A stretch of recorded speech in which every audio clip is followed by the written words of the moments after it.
শুভ সকাল বন্ধুরা, সবাই কেমন আছো? আশা করছি সবাই ভালো আছো, সুস্থ আছো, আর আমরাও ভালো আছি। কোচবিহার জেলার ছোট্ট একটা গ্রাম থেকে আমি কৃষ্ণা আবারও চলে আসলাম নতুন একটা ব্লগ ভিডিও নিয়ে। আজকে ওয়েদারটা একদমই ভালো না, বৃষ্টি হচ্ছিল একটু একটু করে, তাই আর কি ঘরগুলো কিন্তু আমাদের একটু অন্ধকার অন্ধকার দেখা যাচ্ছে, মানে একটু পরিষ্কার দেখা যাচ্ছে না। তাই একটু অনুরোধ রইল বন্ধুরা, তোমরা একটু তোমাদের ফোনের ব্রাইটনেসটা একটু বাড়িয়ে দাও। একটুখানির জন্য যখন আর কি ঘরের কাজগুলো আমি করছিলাম তখন একটু অন্ধকার অন্ধকার দেখা যাচ্ছিলো আর কি, তাই বলছি একটুখানির জন্য তোমাদের একটু ফোনের ব্রাইটনেসটা একটু প্লিজ বাড়িয়ে না, তাহলে তোমাদেরও ভালো লাগবে। কারণ হচ্ছে আমাদের লাইটের আলোগুলো একদমই কম, তো সেরকম আলো নেই, আর হচ্ছে আকাশটাও একদম ড্যাম সেরকম মানে আলো পাচ্ছে না, ওই জন্য কিন্তু একটু ভিডিওটা একটু মানে অন্ধকার অন্ধকার লাগছে। আবার যখন বাইরের কাজগুলো আমি করেছি, বাইরের কাজ তোমাদের সাথে শেয়ার করেছি, তখন কিন্তু আবার বেশ ভালোই দেখা যাচ্ছিলো। তো বন্ধুরা, আমার এই ব্লগটা তোমরা কে কোথা থেকে দেখছো অবশ্যই কমেন্ট বক্সের মাধ্যমে জানিয়ে দিও, তাহলে আমারও কিন্তু ভালো লাগে, আমিও জানতে পারি যে আমার ভিডিও অনেক দূর দূর থেকে আর কি লোকে দেখে। কারণ হচ্ছে আমি ভাবি যে অনেক দূর দূর হয়তো আমার ভিডিও যায় না, তো ওই জন্যে আর কি জানার খুব ইচ্ছে আমার, যে তোমরা যদি কমেন্ট করে জানাও তাহলে আমি একটু খুব খুশি হব, যে জানতে পারবো যে হচ্ছে কে কোথা থেকে আমার ভিডিওগুলো দেখছে, আদৌ আমার ভিডিও দূরে যায় কিনা সেটা আর কি বুঝতে পারবো। তো যাই হোক বন্ধুরা, এদিকে দেখো আজকে অল্প একটু বৃষ্টির জন্য কিন্তু কত জল জমে গেছে উঠানে। একটুখানি বৃষ্টির জন্য জল অনেকটাই জমে গেছে। সকালবেলা আমি একবার উঠানটা ঝাড় দিয়েছিলাম, তো উঠানটা ঝাড় দেওয়ার পর এখন বৃষ্টির জলগুলো ঝাড় দিয়ে দিচ্ছে। আর এদিকে দেখো আমাদের বারান্দায় 3টা তার আছে, 3টা তারে কাপড় জামা একদম ভর্তি হয়ে আছে। কালকে অনেক কাপড় জামা ধুয়ে দিয়েছিলাম আমি, তো কালকে তো শুকায়নি, কালকেও একটু ওয়েদারটা একটু ড্যামড্যামই ছিল, তো একটুখানি হালকা হালকা শুকিয়েছিল। আমি ভেবেছিলাম যে আজকে শুকিয়ে যাবে, কিন্তু না, কালকের থেকেও আজকের ওয়েদার একদমই খারাপ। মানে একটু হালকা হালকা একটু পরপরই বৃষ্টি হচ্ছিল। সকাল থেকে আমি মনে হয় কত বাজে ঝাড় দিয়েছি উঠান, মানে জলগুলো কত বাজে ঝাড় দিয়ে বের করেছি, অনেকক্ষণ পরপর আর কি একটু একটু করে বৃষ্টি হচ্ছিল। তো যাই হোক, আজকে নো চান্স আর কি, কাপড় জামা শুকাবে না একদমই। তো এইদিকে আমার ঝাড়টা দেওয়া শেষ, ঝাড়টা দিয়ে এসে আমি এই যে হাঁসগুলোকে ছেড়ে দিলাম। হাঁসগুলো এখন বাইরে যাবে, একটুখানি খেয়ে নিল আর কি, আর এখানে একটু খেয়ে নেয়, গামলার খাওয়ারে একটু খেয়ে নেয়, তারপর হচ্ছে কলে পারে কিছু ভাত থাকে, তো সেগুলো খেয়ে তারপরে কিন্তু ওরা বাইরে যায়। আর এখন দেখো ওদেরকে ছাড়ার পর আজকে দেখছিলাম আর কি ডিম দিয়েছে কিনা, কিন্তু আজকে আমাদের হাঁস এক ফোঁটাও ডিম দেয়নি। তো আমি ডিম টিম দেখে তারপর হচ্ছে রান্নাঘর থেকে কালকের বাসি বাসনগুলো বের করে আনলাম, বাসনগুলো এখন কলে পারে ধুয়ে নিচ্ছি।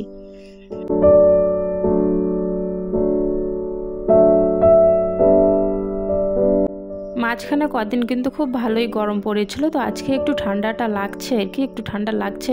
3-4 দিনের মতো আর কি না, এই 3-4 দিন কিন্তু ভালোই বেশ গরম ছিল, তো আজকে একটু ঠান্ডা লাগছে। তো যাই হোক, যতই ঠান্ডা লাগুক আমার বাসি কাজগুলো আমি তাড়াতাড়ি করে নেব, করে তারপর চানটা করে নেব। তো এখন বাসনগুলো আমার মাজা শেষ হয়ে গেছে, এখন ব্রাশটা করে নিচ্ছি, ব্রাশ করে একেবারে চান করে নেব, কারণ এক ফোঁটাও দেরি করা যাবে না। সকালবেলা যতই বৃষ্টি হোক হাওয়া হোক, টাইম টু টাইম কাজ করতে হবে, টাইম টু টাইম খিদে পায়, টাইম টু টাইম বাচ্চাকে দিতে হয় খাবার, স্কুল পাঠাতে হয়, তাই জন্য টাইম টু টাইম আমি কাজ করি, এক ফোঁটাও দেরি করি না। সকালবেলা যে যতই বৃষ্টি হোক না কেন, আমি টাইম টু টাইম কিন্তু বাসি কাজগুলো করে চানটা করে নিই।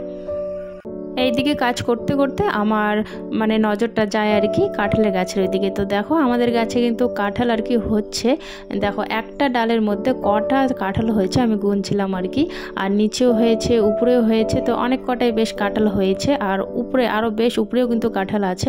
আমাদের আগে 3টে কাঁঠালের গাছ ছিল, তো এখন আপাতত 2টো কাঁঠালের গাছ, একটা কাঁঠালের গাছ মরে যাওয়ার কারণে ওটাকে আর কি কাটা হয়েছে। তো দেখো উপরেরগুলো আমি দেখাচ্ছি, এটা একদমই কচি মানে আর কি হবে, এখনও হয়নি। আর একটা দেখো মরে গেছে, মানে নষ্ট হয়ে গেছে, কালো কালো হয়ে গেছে। এই যে উপর থেকে তোমাদেরকে দেখাচ্ছি, উপরে অনেক ফল ধরেছে কিন্তু, তো বেশ ভালোই হয়েছে ফলগুলো। আরও এর থেকেও কিন্তু বেশি বেশি আগে হতো, কেন জানি না এখন আস্তে আস্তে আর কি কমে যাচ্ছে ফলগুলো, আর হচ্ছে গাছগুলো আপনাপি মরে যাচ্ছিল। তো যাই হোক, কালকে যে এই যে তোমাদের লাউয়ের ডোগা এনেছিল, মিষ্টি কুমড়োর লাউয়ের ডোগা যে এনেছিল, তো সেগুলো এখন আমি সকালবেলা কেটে নেব। চানটা করেই কিন্তু কাটা যেত, তো ভাবলাম যে না, চানটা করার আগেই কেটে নিই, যেহেতু আজকে একটু ঠান্ডা ঠান্ডা টাইপও, তো আর কি ভাবলাম যে না, এগুলো কাটাকাটিগুলো আগে করে রাখি, তারপর হচ্ছে চানটা করে রান্নাটা বসিয়ে দেবো তাড়াতাড়ি, ওই জন্যে কিন্তু কাটাকাটিগুলো আগে করে নিচ্ছি। আর শাকটা হচ্ছে বাইরেই বাছতে হবে, ভিতরটা একটু আগেই বললাম, ভিতরটা মানে ঘরগুলো না অন্ধকার অন্ধকার হয়ে আছে, যেহেতু মেঘলা মেঘলা আর কি, আকাশটা আর কি একদমই ড্যাম, তো তাই জন্য কিন্তু ভিতরে একদমই মানে সেরকম পরিষ্কার দেখা যাচ্ছে না। আর আমি বেশিরভাগই শাক আনলে কিন্তু বাইরে বারান্দায় কিন্তু বাছি। আর এদিকে দেখো এখানে অনেকটাই শাক আছে। এতটা শাক কিন্তু লাগবে না, যেহেতু দুটো বাচ্চাই আমার শাক খায় না, শাক সবজি ওরা বেশি খায় না, বেশিরভাগই ওরা পছন্দ করে তোমার ডাল আর আলু ভাজা। তো এগুলো দিলে ওর নাকি খাওয়া দাওয়া ভালো হয় দুজনেরই। তো যাই হোক, যেহেতু ওরা দুজন খাবে না, আমরা দুজনে খাবো, তো অতটা লাগবে না, তাই কিন্তু আমি কিন্তু অল্প একটু নিয়ে নিয়েছি, যতটা লাগে অতটা নিয়ে নিয়েছি, আর বাকিটা কিন্তু রেখে দিয়েছি। যেহেতু এখন ঠান্ডার দিন, এখন তো নষ্ট হওয়ার কোনো চান্স নেই, নষ্ট হবে না, আমি বাইরে রেখে দেবো শীতে রাতে, ওই জন্য কিন্তু একটাই রেখে দিয়েছি। তারপর হচ্ছে কাজ করতে করতে আমি ভাবলাম যে না, একটু আমি চা খেয়ে নিই। সকালবেলা কিন্তু চা খাইনি, তো আজকে তাড়াতাড়ি চান করার কথা ছিল, যে বাসি কাজগুলো করে চান করে নেব। যেহেতু আমি সবজিটা এখন কাটাকুটি করছি, তাই আমি ভাবলাম যে না, সবজিটা বাইরে শাকটা কেটে এদিকে একটু চা বানিয়ে খেয়ে নিলাম। চা বানিয়ে খাওয়ার পর আবারও সবজি কাটা শুরু করে দিচ্ছি, মানে ওখানে তো আমি শাকটা বাচ্ছি আর কি। আর হচ্ছে শাকের মধ্যে আমি বেগুন আর আলু এটা দিতেই ভুলে গেছি, এটা দেওয়া হয়নি, তাই আমি ঘরে এসে এগুলো কেটে নিচ্ছি। আর হচ্ছে সিমটা আমি কাটবো এখন, আর আমার কিন্তু সিমটা ভাজাই ভালো লাগে, বেশ ভালো লাগে সিমটা ভাজা খেতে। আর হচ্ছে যে সর্ষে দিয়ে যে চটচটি করে না, ওটা আমার অতটাও প্রিয় না, কিন্তু সিমের ভাজাটা আমার খুবই ভালো লাগে। আজকে যেহেতু বৃষ্টি হয়েছে, তাই কিন্তু ঘর বারান্দা এসব কিন্তু বেশিরভাগ নোংরা নোংরা লাগছিল। আমি ভেবেছিলাম একবার যে আমি লেপবো কি না, মানে একটু লেপতে চেয়েও পরে বললাম যে না, আজকে আর লেপবো না, যেহেতু রৌদ্র নেই, এমনিতেও একটু পরপর বৃষ্টি হচ্ছে, ভিজে ভিজে, উঠানটা ভিজে ভিজে, তার মধ্যে যদি আবার বারান্দাও ভিজে ভিজে, ঘরও যদি ভিজে ভিজে থাকে, বাচ্চা নিয়ে বুঝতেই পারছো, বাচ্চা নিয়ে থাকা সব সময় মানে আরও বেশি নোংরা হয়ে যাবে, ভালো করতে চেয়ে আরও কিন্তু বেশি নোংরা হয়ে যাবে। তাই আজকে লেপলাম না, আজকে লেপা বন্ধ রাখলাম। কালকে দেখি, কালকে যদি রোদ্র ওঠে তাহলে কালকে আমি লেপবো। আর হচ্ছে ওইদিকে সবজিটা কেটে এসে এদিকে আমি সবজি কাটতে কাটতে এদিকে এরা সবাই উঠে পড়েছে, তাই বিছানাটাও ঠিক করতে চলে আসলাম। বিছানাটা ঠিক করে নিচ্ছে, কারণ হচ্ছে ঘুম থেকে উঠে তো বিছানা ঠিক করা যায় না, এরা শুয়ে থাকে সবাই মিলে, তো এদেরকে তুলে দিয়ে তো আর বিছানা ঠিক করতে পারবো না। তো ওইদিকে আমি আমার বাইরের কাজগুলো সেরে নিই, বাইরের কাজগুলো সমস্ত করে নিই। সমস্ত কাজ করতে করতে যখন ওরা উঠে পড়ে, তখন এসে কিন্তু আমি বিছানাটা পরিষ্কার করে নিই। তারপরে দেখো আমি চানটা করে নিয়েছি, চানটা করে রান্নাঘরে চলে আসলাম। রান্নাঘরে চলে এসে এখানে শুকটি মাছগুলো একটু ভাজা করে নিচ্ছি। আজকে বেশি কিছু রান্না করব না, তোমরা দেখতেই পারবে একটু পরে যে আমি কী রান্না করছি। তো শুকটি মাছগুলো এখানে আমি ভাজা করে নিচ্ছি। তারপর হচ্ছে আলু বেগুন দিয়ে শুকটি মাছ একটু মাখা মাখা টাইপের আর কি করবো।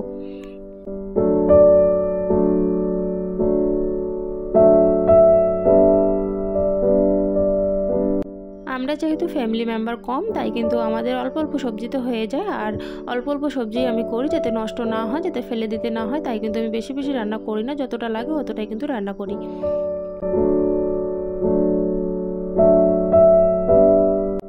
এই যে আমার রান্না কমপ্লিট, আলু বেগুন দিয়ে হচ্ছে শুকটি মাছ, আর এখানে আমি সিম ভাজা করেছি। আমার সিম ভাজাটাই ভালো লাগে, সর্ষে দিয়ে ভালো লাগে না, চটচটিটা ভালো লাগে না, সিমটা ভাজাই ভালো লাগে আমার, তাই ভাজা করেছি একটু সিম ভাজা।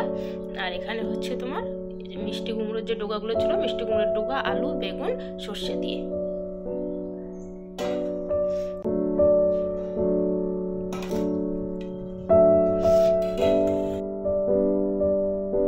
রান্না বান্না করে এদিকে আমি সবজিগুলো জায়গায় জায়গায় সুন্দর করে রেখে দিয়েছি, ঢেকে ঢেকে রেখে দিয়েছি। তারপর হচ্ছে এখন আমি গ্যাসের চুলাটা পরিষ্কার করে নিচ্ছি। পরিষ্কারই আছে, বেশি প্রত্যেক দিন যেহেতু পরিষ্কার করা হয়, অতটাও নোংরা কিন্তু হয় না, কিন্তু তাও আমি ডেলি ডেলি পরিষ্কার করি। যখনই সময় পাই তখনই কিন্তু প্রত্যেক দিনে কিন্তু 2-3 বার পরিষ্কার করতেই থাকি। যখনই আমি রান্নাঘরে আসি, চুলায় আমার কাজ থাকে আর কি, যখনই কোনো কিছু কাজ থাকে তখনই কিন্তু আমি আমার ওই কাপড়টা নিয়ে কিন্তু পরিষ্কার করা শুরু করে দিই। তার জন্য কিন্তু বেশি নোংরা আমার চুলা কিন্তু থাকে না, একদম পরিষ্কার থাকে সবসময়। তো রান্নাবান্না করে ওইদিকে পরিষ্কার করে নিয়েছি, ঘরটা পরিষ্কার করে নেওয়া শেষ। তারপর হচ্ছে আমি একটু খেয়েও নিলাম, সবাইকে খেতে দিয়েও দিয়েছি, সবাই খেয়ে নিয়েছে, তারপর আমিও খেয়ে নিলাম। তারপর খাওয়া দাওয়ার পর আবারও কাজে লেগে পড়লাম বলতে আমার যে রান্নাঘরের যে কাপড় দুটো আছে, যেটা দিয়ে আমি গ্যাস পরিষ্কার করলাম একটু আগে, তো সেটা আমি সার্ফের জল দিয়ে কিন্তু ভিজিয়ে রেখেছিলাম, তো সেটাই আর কি খাওয়া দাওয়ার পর ধুয়ে দিচ্ছি। তারপর হচ্ছে কলে পরে অনেক বাসন পড়ে আছে, তো সেই বাসনগুলো এখন আমি ধুয়ে নেব। বাসনটা ধোয়া তোমাদেরকে দেখালাম না, কারণ হচ্ছে বাসন ধোয়া আমি একবার তোমাদেরকে দেখিয়েছি, বারবার যদি বাসন ধোয়া তোমাদেরকে দেখাই তোমরাও বিরক্ত হয়ে যাবে, আর আমার সঙ্গে থাকবে না আর কি, কন্টিনিউ আমার ব্লগে কিন্তু সাথে আমার থাকবে না, ওই জন্য বারবার একটা কাজ দেখাচ্ছি না। বাসন তো আমার দিনে মনে করো 3-4 বার ধুতে হয়, সকালে একবার ধুই বাসি বাসন, তারপরে হচ্ছে তোমার চা খেয়ে তারপরে একবার মাজতে হয়, ফির রান্নাবান্না করে তারপরে রান্নাবান্না করার পর যে বাসনগুলো বের হয় তারপরে একবার মাজতে হয়, ফির আবার খাওয়া দাওয়া যে করি সকালবেলা তখন মাজতে বলতে হয় দুপুরে খাওয়া দাওয়া করি তখন মাজতে হয়। তো অনেক কবার বাসন কিন্তু মাজতে হয়। তো প্রত্যেকবারের বাসন মাজা কিন্তু আমি তোমাদের সাথে শেয়ার করছি না, কারণ হচ্ছে তোমরা বিরক্ত হয়ে যাবে। ওই জন্য একবার দেখিয়েছি বাসন মাজা, তো ওই জন্য আর বিকেল টাইমটার বাসন মাজা দেখালাম না তোমাদেরকে। তো যাই হোক, আমি এখন উঠানের জলগুলো ঝাড় দিয়ে দিচ্ছি। উঠানে দেখো তোমরা কত জল হয়েছে। বৃষ্টি কিন্তু সেরকম হয়নি, একটু হালকা ফুলকা কিন্তু বৃষ্টি হয়েছে, তার মধ্যেও দেখো এত জল আছে উঠানে। আর হচ্ছে আজকে উঠানটা এত পিছলা হয়ে আছে না, যে পড়ে যাওয়ার সম্ভাবনা বেশি থাকছিল। আমি খুব সাবধানে হেঁটে হেঁটে কিন্তু কাজগুলো করছিলাম আজকে সারাদিন। সত্যি, আর কবার যে পিছলে পড়ার হাত থেকে বেঁচে গেছি আমি সেটা জানি। খুব পিছলা হয়ে যায় আমাদের উঠানটা, একদম হাঁটার অবস্থার মতো থাকে না আর কি, বলার মতো না। একটু হেঁটে যাওয়া যায় না একটু সাধারণ বৃষ্টি হলে। তো যাই হোক, ওইদিকে বাইরেটা পরিষ্কার করে দিয়ে এসে আমি ঘরে চলে আসলাম। এই বিছানায় একটু কয়েকটা কাপড় জামা ছিল। প্রত্যেক দিন তোমরা দেখতে পারো, প্রত্যেক দিন কিন্তু আমি এই বিছানা থেকে কাপড় জামা কিন্তু তুলি। তারপরে কিন্তু যেমন প্রকারে হোক কাপড় জামা এখানে তাও আসবে, 2টো হোক 3টে হোক কিন্তু আসবে। তো ডেইলি আমি কাপড় জামা এভাবে গুছিয়ে থাকি, যাতে আমাদের ঘরটা নোংরা লাগে না, যাতে ভালো দেখা যায়। সেই জন্য কিন্তু আমি একটাও জামা কাপড় এদিক ওদিক ফেলে থাকতে আর কি রাখা আর কি দেখতে পারি না, ফেলে থাকতে দেই না। সঙ্গে সঙ্গে ওটাকে জায়গা মতো কিন্তু গুছিয়ে রাখি। যেটা বই হোক সেটা আর কি বই হোক, চাই জামা কাপড় হোক, চাই আর কি অন্য কিছু জিনিস হোক, আমি কোনো কিছু জিনিস এদিক ওদিক রাখি না, আমার ভালো লাগে না দেখতে। তা না হলে ঘরটা এলোমেলো লাগে বেশি, ওই জন্য আমি চেষ্টা করি সম্পূর্ণ গুছিয়ে রাখা সব সময়। তো যাই হোক, এদিকে বিছানাটা গোছগাছ করে এখন আমি একটু আমাদের ড্রেসিং আয়নাটা আর কি, যেটা আয়না আর কি, সেটা আর কি একটু পরিষ্কার করে নিচ্ছিলাম। আর হচ্ছে সন্ধে কিন্তু হওয়ার দিকে, তাই ভাবলাম যে না, জানলাটা বেশিক্ষণ খোলা রাখবো না, জানলাগুলো এখন বন্ধ করে দিই। কারণ হচ্ছে একটু পরে মশা ঢোকা শুরু হবে, তাই জন্য আমি এই দিকের কাজগুলো করে জানলাগুলো কিন্তু বন্ধ করে দিয়েছি।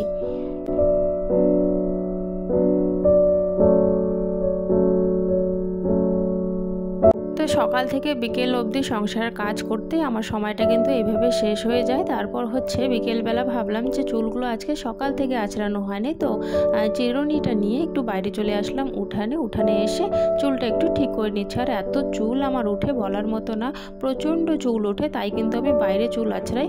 কারণ হচ্ছে ঘরে চুল আঁচড়ালে চুল পড়বে, ওই জন্য বাইরে এসে আঁচড়াচ্ছিলাম। মানে এতটাই চুল উঠে, আগে আমার চুলগুলো বেশ সুন্দরই ছিল, কিন্তু এখন চুল উঠতে উঠতে এতটা পাতলা হয়ে গেছে কি বলার মতো না। আমি তো ছাড়িই না চুল, সবসময় তোমরা দেখতে পারো আমি কিন্তু খোপা করেই রাখি। ওই জন্যই আমি চুল ছাড়তে চাই না, কারণ যেহেতু খুবই পাতলা, ওই জন্য চুল ছাড়ি না আমি। তো বিকেলবেলা একটু আর কি চুলটা আছড়ে তারপর সিঁদুরটা দিব। কালকের থেকে আকাশটা এরকম মেঘলা মেঘলা টাইপের, মানে বৃষ্টি হয়ে আছে, যেহেতু আমার কাপড় জামা একটাও শুকায় নেই। আর সকালবেলা যখন আমি চান করেছিলাম তখন আমার নাইটি নেই পরার মতো, তারপরে এই নাইটিটা ছিল একটাই, তাও একটুখানি কিন্তু ভিজে ছিল, তাও আমি পরে নিলাম, কিচ্ছু করার নেই। ভিজে হলেও আমাকে পরতে হবে, কারণ হচ্ছে আমার অতটাও বেশি নাইটি নেই। ডেলি ইউজের জন্য প্রত্যেক দিন আর কি ব্যবহার করার জন্য 3টে নাইটি আছে। তো 3টে নাইটির মধ্যে একটা নাইটি তো পরাচ্ছিলাম, আর 2টো নাইটি কালকে ভিজে ছিল। তো এটা একটুখানি ভিজে ছিল, তাও আমি এটাই পরে নিলাম। চুলটা সকাল থেকে ভিজা ছিল, আর হচ্ছে একটু আগে আমি শুকিয়েছি, মানে কাজের ফাঁকে ফাঁকে একটু করে খোলা রাখছিলাম আর কি চুলটা, যেহেতু আমার চুল পাতলা তাড়াতাড়ি আর কি শুকিয়ে যায়। যাই হোক, চুলটা বেঁধে নিলাম। আর হচ্ছে দেখো হাঁস চলে এসছে, আর দুজন হচ্ছে কলে পারে খাচ্ছে, আরও একাই এসে একটুখানি খেয়ে আর কি গেল। আজকে হচ্ছে সকালবেলা ভাত দিয়েছি, সেই ভাতগুলোই কিন্তু পড়ে আছে, এখনও খাইনি, মানে শেষ হয়নি। হয়তো বাইরে খাওয়ার বেশি পেয়ে গেছে আজকে, ওই জন্য আজকে এখনও খাবারটা শেষ করতে পারিনি। আর বালতিতে আরও একটুখানি ভাত কিন্তু আছে, আমি জল দিয়ে রেখে দিয়েছি, একটুখানি ভাত আছে। এই যে দেখো, একটুখানি এখনও ভাত আছে, জল দিয়ে রেখে দিয়েছি, কালকে সকালবেলা এগুলো কাজে লাগবে। আর এখানে যা আছে আজকে হয়ে যাবে। আমাদের ঘরের সমস্ত জানলা বন্ধ করে দিয়েছি। চুলটা আছড়ানোর পর একটু বাইরে আসলাম, বাইরে এসে দেখি যে এই বারান্দাটা বন্ধ করা হয়নি, মানে এই বারান্দার সাইডে যে আমাদের মানে রাস্তার উপরে যে আমাদের বাড়ি, তো রাস্তার পাশেই কিন্তু আমাদের বারান্দা আছে একটা, তো সেই জানলাটা আর কি বন্ধ করা ছিল না, তো ওটাও বারান্দাতে উঠে বন্ধ করে দিলাম। আর একটা সুন্দর একটা দেখো কুকুরে বাচ্চা যাচ্ছিলো, আমি একটু ক্লিক করে নিলাম। আর হচ্ছে এদিকে একটু রাস্তায় বের হয়ে আসলাম, রাস্তায় বের হয়ে এসে তোমাদেরকেও একটু দেখাচ্ছি আমাদের গ্রামটা। দেখো তো কি সুন্দর না গ্রামের পরিবেশটা, আমার সত্যি খুব ভালো লাগে গ্রামের পরিবেশ। আর এখানে দেখো কত সুন্দর সুন্দর ছাগলের বাচ্চা কি সুন্দর করে খেলা করছে, তাই না? তারপর একটু যখন রাস্তা হাঁটতে আসলাম, ঘুরতে আসলাম, মনে পড়লো হঠাৎ করে প্রীতির একটু পেটটা আজকে খারাপ করেছে, তাই ভাবলাম যে না, থানকুনি পাতা কয়েকটা নিয়ে নেই। তো এখানে থানকুনি পাতাগুলো আমি নিয়ে নিচ্ছিলাম। এইটা জায়গা কিন্তু পরিষ্কারই আছে, একদম পরিষ্কার জায়গা থেকে আর কি নিচ্ছি, দেখে শুনে তারপরে নিচ্ছি। তো যখনই আর কি প্রীতির আর কি একটু পেট ব্যথা বা হচ্ছে তোমার পায়খানা পরিষ্কার হয় না বা পেট খারাপ হয়, তখনই কিন্তু কিন্তু আমি ওকে দিনে 3 বার কিন্তু থানকুনি পাতা দিই। 3 বার দিনে থানকুনি পাতা দিলেই কিন্তু ওর একদম মানে খুব সুন্দর, ওর মানে যেটাই হোক পেট ব্যথা পেট খারাপ ঠিক হয়ে যায়। কিন্তু 3 টাইম দিতে হয় না, 2 টাইম দিলেই কিন্তু অনেকটা ঠিক হয়ে যায়। তাও আমি কিন্তু দিনে 3 টাইম দেই আর কি। সকালে দিই, একবার দুপুরবেলা খাই, একবার কিন্তু বিকেলবেলা খাই বা সন্ধ্যার দিকে খাই কিন্তু। তাই রাস্তার দিকে যখন ঘুরতে এসেই পড়েছে, তাই আমি এগুলো তুলে নিচ্ছি আর একটু বেশি করে তুলে নিচ্ছি, কালকেও খেয়ে নেবে। আমাদের ওইদিকে না পাওয়া যায় না, একটু বাড়ির থেকে একটু দূরে এসে কিন্তু তুলছি আমি।